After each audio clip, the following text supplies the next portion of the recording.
Ella es una mujer que en realidad viene del diseño, pero que ha pasado por la semiótica, que ha pasado por la filosofía, que ha pasado por un montón de lugares y que en realidad tiene un perfil hiperrenacentista, pues que además ahora mismo está enfocando mucho más hacia pues, la educación, dirigiendo esta fundación en varios proyectos que también coordina y que además esta mañana quiere compartir, y con toda su generosidad está aquí, parte del proceso, digamos, de la fundación en la que ella trabaja, pero también algunos conceptos en torno a la innovación educativa que tienen la intención de atravesar pues la reforma por la que pasamos en México para el asunto de educación. Pero antes de comenzar con esta conferencia, que va a ser una microconferencia, vamos a intentar compartir todo lo que podamos y exprimir a Adriana todo lo que podamos. Me gustaría hacer unos anuncios parroquiales rápidos, ¿no? Hoy es el último día que tenemos para recibir las propuestas de candidatas y candidatos para el nuevo comité del Congreso Nacional de Teatro número 4. A las 3 vamos a cerrar la urna de propuestas, así que les invitamos a que nos ayuden a completar estas propuestas. Y también queremos hacer un anuncio especial para los laboratorios. Hoy a las relatoras y relatores elegidos por cada equipo de trabajo en los proyectos que están desarrollando, les vamos a pedir que se sienten en la misma mesa a la hora de la comida para que puedan intercambiar informaciones en torno a lo que se está haciendo en cada equipo, con el fin de transversalizar los esfuerzos, ¿no? Y de compartir informaciones para saber si es posible después conectar los proyectos que se están elaborando en los laboratorios. Así que en la comida nos buscamos las relatoras y los relatores de cada equipo para poder hacerlo. Esos dos anuncios en principio, y bueno, hay una serie de agradecimientos que tenemos y que vamos a estar reiterando a lo largo del día porque realmente estamos muy contentas y muy contentos de lo que está pasando acá. Yo especialmente estoy muy feliz de poder compartir este espacio con ustedes, estoy muy emocionado y ya me he hartado de llorar un poco, la verdad, sí. Pero bueno, antes de eso quisiéramos agradecer a las personas aliadas de este Congreso Ciudadano que también forman parte de las instituciones que de alguna manera con y a pesar de ellas hemos estado trabajando, y que si no fuera pues evidentemente por Alma Rosa, por Alberto, por Karina, por Morgan, que sí son aliados y que a pesar de todas las dificultades que han tenido con los procesos burocráticos y con la manera en la que operan las instituciones en las que ellas y ellos trabajan, pues si no fuera por su alianza y por su apoyo, realmente no habríamos podido hacer muchas de las cosas que estamos haciendo. Así que muchas gracias por el apoyo y por ser aliados y por estar trabajando a pesar, entre, en los intersticios de las instituciones. Gracias. Bueno, pues vamos a comenzar. Si les parece bien, yo le dejo el micrófono a Adriana para que nos cuente sobre innovación educativa desde la Fundación del Estudio de Ciencias y Artes en la que ella colabora. Muchas gracias, Adriana, por estar aquí. Bien, pues, hola, buenos días. Qué gusto verlos ahora desde acá. Bueno, voy a tratar de ser todo lo concisa que pueda. Primero, muchas gracias, Alice, por invitarme y por así traerme hasta acá, porque siempre es un poco complicado dejar lo que uno está haciendo, como las 8 pistas de lo que uno está haciendo. Pero muchas gracias por invitarme, estoy muy contenta de estar aquí. Además, es un medio que para mí es un poco extraño porque estoy como un poco lejos de la práctica de lo que ustedes hacen, pero también mi perfil es, como decía Aristeo, es muy ecléctico, entonces siempre me gusta estar metiendo la nariz en otros espacios en donde se están haciendo cosas para repensar las prácticas del arte y de otras disciplinas. Y un poco desde ahí es desde donde les quiero contar el trabajo que hacemos en la Fundación. partiendo de una reflexión inicial que tendrá que ver con la reforma educativa. No me quiero clavar mucho en el tema de la reforma, porque creo que es un tema que todos más o menos reconocemos y que a todos nos inquieta, sobre todo a los que están en el laboratorio de educación. Ya tendremos oportunidad de conversar un poco más sobre eso más tarde, ya a profundidad en el tema. Pero sí me gustaría abordar algunos puntos clave de la reforma que hemos estado reflexionando desde la Fundación, que tienen que ver con el cambio de paradigma y con el cambio de formatos también que se está proponiendo desde la reforma, que es muy bonito en intención, pero que no necesariamente en la práctica termina siendo tan eficiente, como lo son todas las reformas o son todas las propuestas que se hacen desde un escritorio y se hacen desde una teoría, pero que no necesariamente siempre bajan a la práctica, ni se considera todo aquello que tiene que ver con la práctica. Y es justo en las prácticas en donde en la Fundación nos concentramos. Les cuento un poquito de qué es la Fundación. La Fundación para el Estudio de Ciencias y Artes nace con la vocación de proteger un programa de estudios. En realidad esa es su vocación inicial. Nace por la inspiración de proteger a su universidad, a la Universidad Libre de Música, que es con la que primero aparecen los planes de estudio que quisiéramos imaginar para el estudio de las artes, como una inspiración del fundador de ambas, que es Álvaro Avitia, y desde ahí se empieza a reflexionar alrededor de la educación para las artes y para otras disciplinas. La vocación era inicialmente proteger estos planes de estudio de los intereses comerciales que suelen suceder en las universidades, entonces que de repente en el tiempo se pervierten los intereses y se pueden pervertir incluso las intenciones, y la Fundación era una especie de protectora de esta vocación inicial de la universidad. La universidad nace como la universidad de música en donde sus fundadores hubieran querido estudiar música.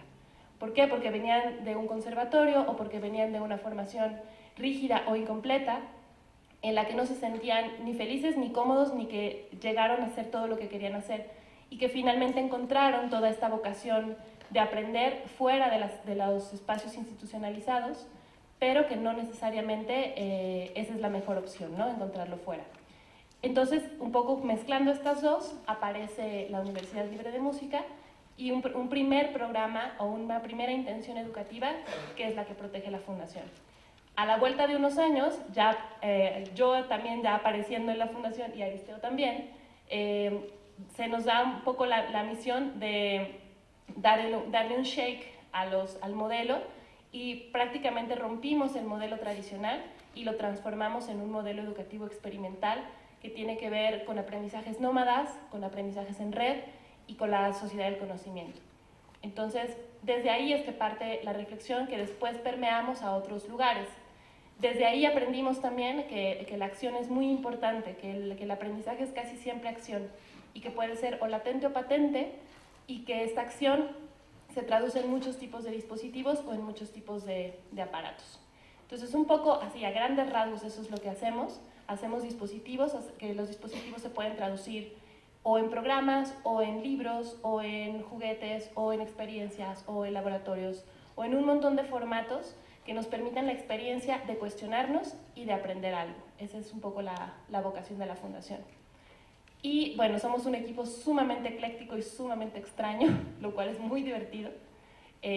Tenemos un director de escena y conector de... No, tú eres el coreógrafo social. Sí, tú eres el social choreographer de nuestra fundación. Tenemos una gestora cultural que además es bastante futurista, entonces es muy divertido ver la perspectiva desde sus ojos. Tenemos un doctor en administración pública que nos cuestiona todo el tiempo acerca de las academias y de las formalidades de las cosas, pero siempre desde un punto de vista como muy disruptivo. Y yo, que soy semióloga, ya algunos ayer les platiqué un poquito de mi perfil, yo vengo del diseño y después hago una especialidad en semiótica y en filosofía, entonces yo soy la que conecta los puntos. Y un poco ese es el conjunto de personas con los que trabajamos directamente. Tenemos también a nuestro alrededor, tenemos músicos, tenemos artistas plásticos, tenemos ilustradores, tenemos un montón de gente que no se dedica específicamente a la educación, pero que siempre está pensando en los modelos de cómo transmitir conocimiento e información. Entonces, eso es un poco lo que hacemos. Y ahora, para entrar ya un poco más en materia de lo que tiene que ver con innovación educativa, hay algunos puntos que a mí me llaman particularmente la atención de la reforma, que tienen que ver con el contexto, con el análisis del contexto que ahora se plantea, con el análisis de una serie de habilidades socioemocionales y con la sociedad del conocimiento y con la currícula flexible. Eso es un poco lo que voy a abordar ahora. Y poniendo un poco sobre la mesa algo que también comentábamos ayer, que es poner en crisis los conceptos. ¿Qué es esto de poner en crisis los conceptos? Casi siempre partimos de la idea de que sabemos de lo que hablamos cuando hablamos de algo. Entonces, hablamos de educación y todos más o menos hemos llegado a una convención de entendernos juntos de lo que va la educación, pero no necesariamente estamos hablando todos de lo mismo. Cada uno de nosotros entendemos el concepto de educación o el concepto de aprender desde una perspectiva distinta que depende de nuestras experiencias, de nuestra propia forma de aprender o de los estímulos en los que nos hemos visto envueltos. Un poco la primera cosa sería, en función de revisar estos conceptos que les dije al principio, sería ponerlos en crisis. ¿Por qué ahora es relevante o es pertinente cuestionarnos acerca de las habilidades socioemocionales en la educación? ¿Por qué no se había hecho antes? ¿Por qué ahora es importante poner en crisis el concepto de revisar el contexto? Porque ahora es importante también pensar en una currícula flexible. Todo esto, si lo pensamos así en crudo y cada uno desde nuestra trinchera, nos parece sumamente importante. Nos parece que es muy relevante y que sí está muy bien. En función de ir desmenuzando cada uno de los conceptos es en donde nos vamos encontrando los huecos. Todos estos huecos de los que hablamos en la reforma, de los que hablamos después en las prácticas en aula, en las prácticas en las universidades o en las prácticas educativas per se. Ahí es donde empieza a ver los huecos. Entonces, poner en crisis el concepto nos ayuda en principio a poder desmenuzar de qué están hechos estos conceptos. Un ejercicio que me gusta mucho hacer, que parte de la semiótica, es ver cuáles son los sintagmas y paradigmas de las cosas. Sintagmas como las partes más pequeñas de las que se forma un concepto que después es más grande. Y después el paradigma, que se vuelve sintagma otra vez y que nos da la partícula más pequeña para otra cosa más grande. Entonces, ¿cómo articulamos todos estos elementos, si los pensáramos como sintagmas, para pensar en el paradigma de la reforma educativa en México? Eso se los dejo así como una primera reflexión. Enseguida me gustaría también hablar de la experiencia de aprendizaje como un dispositivo. ¿Qué es un dispositivo? ¿Qué estamos pensando nosotros como un dispositivo? Los dispositivos son máquinas que se activan de diferentes formas. Son máquinas que pueden ser físicas, es decir, que pueden ser objetos o juguetes o elementos que nos permitan una interacción con el otro, o pueden ser situaciones o ambientes en los que podamos interactuar o transmitir alguna información. Todo esto pensando que el aprendizaje no es una cosa estática que ocurre solamente en un periodo de tiempo determinado, es decir, a veces pensamos que el aprendizaje es solamente durante la niñez, cuando somos niños. Nacemos y sí, efectivamente tenemos una gran capacidad de recepción, tenemos todos los sentidos abiertos, tenemos todo listo para que la información penetre en nosotros y eso poco a poco no es que vaya disminuyendo, sino que va cambiando la forma en la que vamos absorbiendo esta información. Sin embargo, el aprendizaje no es exclusivo de este periodo de nuestras vidas. Y se suele pensar que el aprendizaje empieza cuando nacemos y termina más o menos cuando terminamos de estar escolarizados, cuando en realidad el aprendizaje no tiene que ver con la escolarización.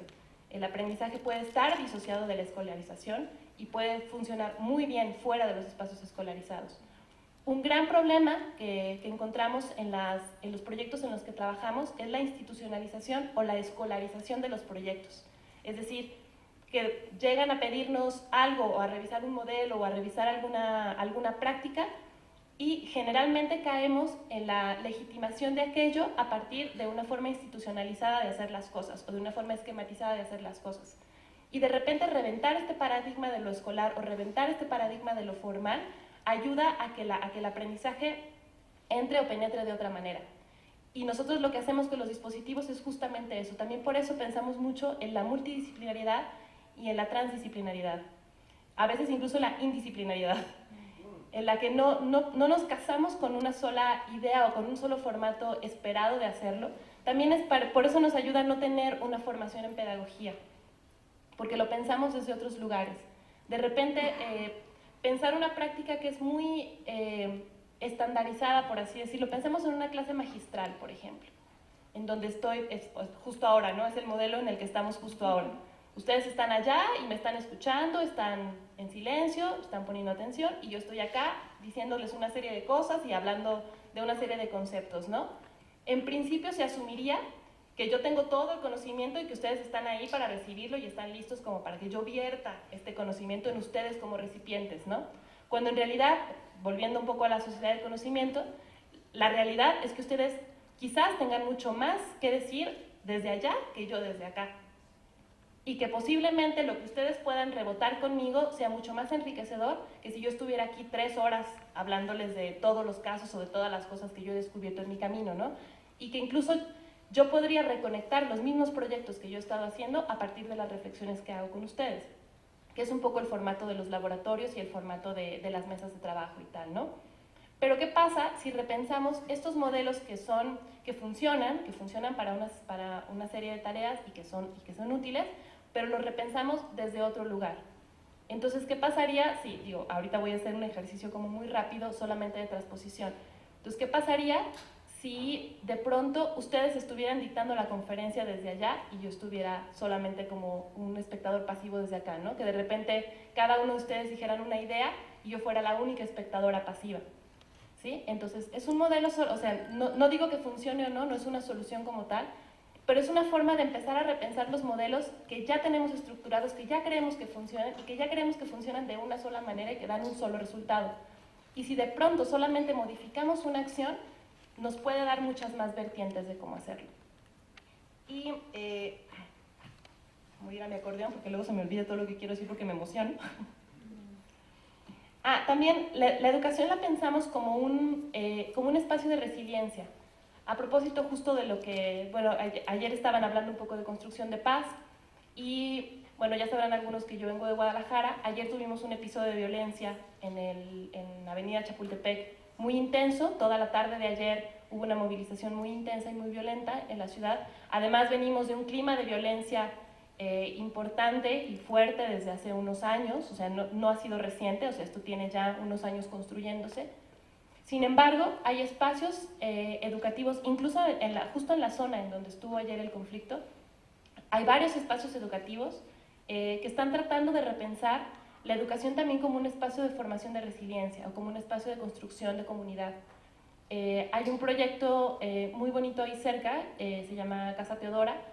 Es un proyecto que nace como un colectivo, solamente como un reunirse a hablar de cosas, y se va formando como un espacio para la recuperación de la educación en las artes y oficios que tienen que ver con lo textil y con la ilustración, por ejemplo. Entonces, de pronto pensar en estos modelos que no están escolarizados, que no pretenden ninguna validación oficial, que no necesitan de ninguna legitimación, más allá de sentarnos juntos, tomarnos un café y aprender a bordar, por ejemplo, ¿no? Entonces, es esta construcción de espacios que nos permiten las artes y que nos permiten repensar las cosas que conocemos, que es lo que nos permite realmente construir resiliencia. Para los adultos, en este caso, pero también para los niños. Yo he estado un poco trabajando en todos los niveles educativos. Recién terminamos un proyecto para un preescolar y primaria que querían sistematizar su modelo educativo a partir de un montón de sistemas que ya se conocen, ¿no? Entonces tenían un poco de Montessori, tenían un poco de couturier, tenían un poco por ahí yoga, tenían aikido, tenían chile, mole y picadillo. Y de pronto, o sea, sí hace sentido, pero no hace sentido así. Entonces, ¿cómo hacer para que esto haga sentido? Y de nuevo regreso a poner en crisis los conceptos, ¿no? ¿Qué tomamos de cada uno que lo vuelve esencial? Es un poco también como cocinar. Cómo tomas o despiezas los ingredientes y finalmente tú tienes un jitomate, una cebolla, perejil y un pimiento, y con eso puedes hacer un montón de cosas distintas. O sea, puedes hacer una sopa, puedes hacer una ensalada, puedes hacer un montón de cosas. Sin embargo, siguen siendo los mismos elementos o los mismos ingredientes. Es un poco pensar así también. Es pensar en las esencias y ver qué conecta con qué y qué no conecta con qué. También hacer un gran ejercicio de depuración en nuestras prácticas educativas. o desde lo que se llama ahora innovación educativa. Ahora voy a hablar un poquito del tema de la innovación, porque además está medio de moda. Entonces voy a regresar un poquito al tema de la innovación. Pero justo ahora es poner como los elementos esenciales como protagonistas y desde ahí resistematizarlos. Este proyecto que hicimos para este preescolar y primaria, lo que hicimos fue trabajar con la metodología propia de la Fundación, que se llama Sistema de Experiencias de Aprendizaje, y va de hacer básicamente mapas conceptuales. Mapas conceptuales que después nos permiten derivarlos en dispositivos o en máquinas que nos permitan activar este sistema y que de a poco nosotros vayamos soltando el proyecto y el proyecto funcione solo como un sistema. En este caso del preescolar, lo que hicimos fue detectar que las maestras de grupo tenían muchos problemas para poder organizar sus planeaciones semanales o sus planeaciones mensuales. Un problema que seguramente tenemos todos los docentes del mundo, porque tenemos una temática, tenemos una serie de elementos que tenemos que abordar y tenemos una gran variedad de alumnos que no necesariamente sabemos cómo abordar siempre. Habrá quienes solamente recibirán el contenido y lo harán bien o lo irán destilando a su tiempo, pero habrá quienes necesitan más atención y tampoco podemos detenernos uno por uno.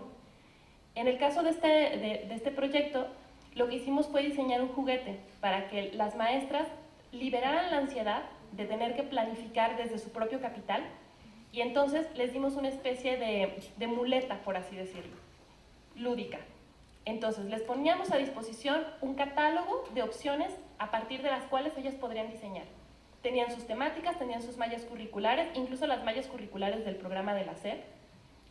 Tenían esas mallas, tenían sus planeaciones, tenían sus materiales y tenían un conocimiento previo que pertenece a su propio capital cultural, ¿no? Otra vez volviendo un poco a lo socioemocional, a lo que a ellas les emociona, a lo que ellas quieren compartir con sus alumnos. Y a partir de esa experiencia tenían que utilizar el juguete. Entonces lo que hacían era seleccionar una serie de tarjetitas en 4 campos distintos, y a partir de esos 4 campos, que eran agentes, espacios, dinámicas y objetos y conectores. Entonces a partir de esos elementos lo que hacían era recuperar la información, organizarla, verla toda junta, es como volver a ver los ingredientes, y entonces empezar a planificar desde ahí. Es una técnica que en principio parece muy engorrosa porque te implica por lo menos una hora de sentarte a revisar y tal, pero de a poco, sin que ellas se vayan dando cuenta, se integra. Este proceso se va integrando en la mecánica como del propio aprendizaje, como del metaaprendizaje. Entonces lo que pasa es que en el tiempo este proceso se va volviendo espontáneo.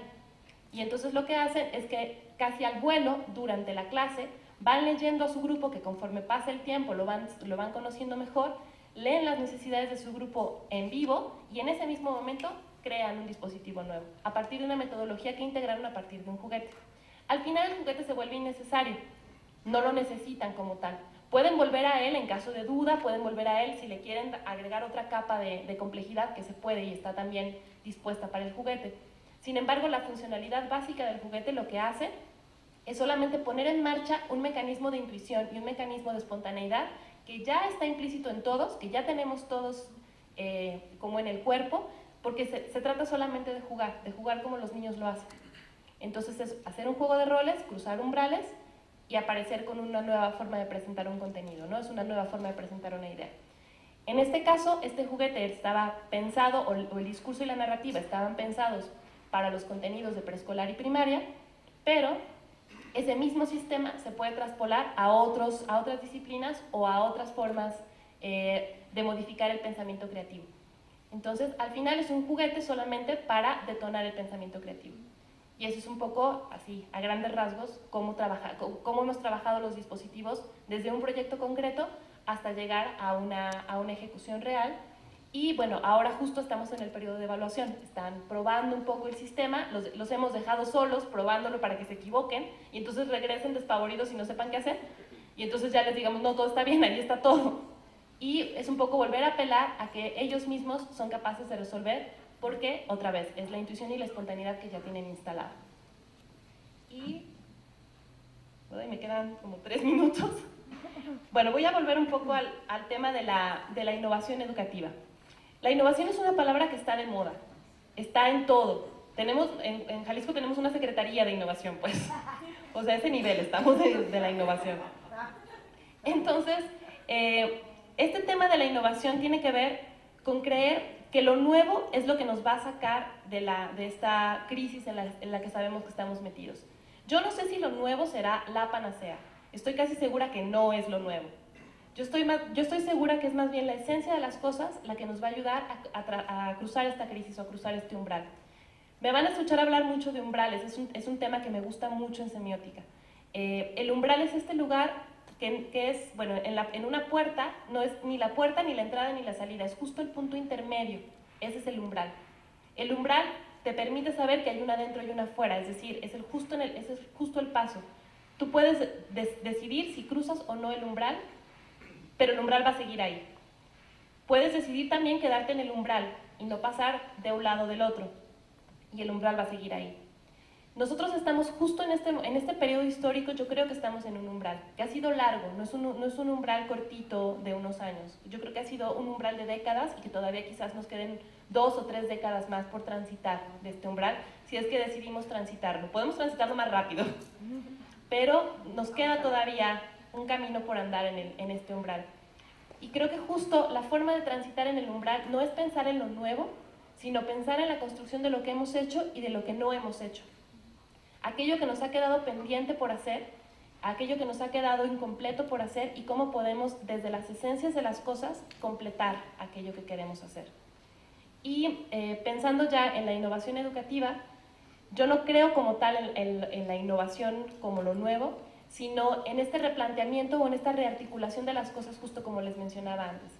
Yo tomé un modelo de un juguete la forma del juguete es como un catálogo de color, es como una de estas paletitas de color que tienen como niveles.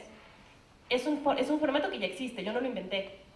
Y era un formatito en tamaño carta, que es un formato que ya existe, que tampoco inventé. Lo único que hice fue reconectar las cosas. Creo que la labor que tenemos que hacer ahora, pensando en la educación y pensando desde las artes o desde cualquier disciplina, es pensar en reconectar. En cómo hacemos para reconectarnos nosotros con las cosas, en reconectar las cosas que conocemos con las que no conocemos y también en reconectar la forma en la que entendemos las cosas. Porque creo que uno de los grandes problemas de estos modelos, como las reformas educativas o las reformas legislativas o cualquier tipo de cosas que se pongan sobre la mesa como una gran solución que sí está estudiada y que sí está revisada y que probablemente sea muy consistente, es que tomarla como si fuera la verdad absoluta. Pensar que desde ahí es de donde se va a solucionar y no desde nuestra propia concepción de las cosas y desde nuestra propia puesta en crisis de los conceptos. Entonces creo que más bien la innovación educativa como tal tendría que partir no de una innovación, sino de una reconexión de las cosas.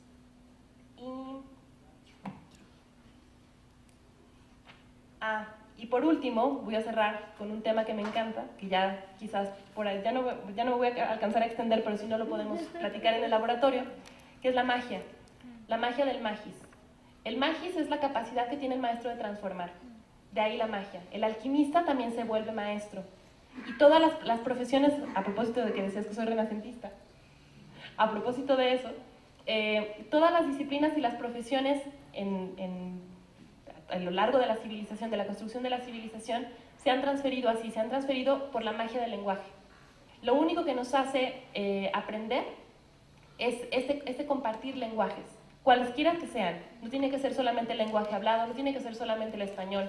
Hay un montón de lenguajes, hay un montón de niveles de lenguaje que son los que nos permiten realmente transformarnos a nosotros mismos, de ahí las narrativas, de ahí la importancia del teatro, de ahí la importancia de las dramaturgias, de ahí la importancia de autoficcionarse y de autonarrarse, pero también de ahí la importancia de narrarnos juntos, de reconectarnos otra vez, de narrarnos todos juntos, de contarnos historias en distintos lenguajes. Creo que otra de las grandes tareas pendientes que tenemos en la educación es repensarnos en los lenguajes, de por qué la educación tendrá que ser transmitida solamente en un formato, solamente en un espacio escolarizado, solamente desde la institución, o las instituciones, o la educación, o la reforma, o los gobiernos. Creo que tendríamos que romper con todas esas estructuras rígidas, empezar a pensar en otros lenguajes y empezar a diversificar también la forma y los formatos en los que transmitimos la información. Y bueno, ese es el magis y esa es la magia que transforma, y se me acabó el tiempo.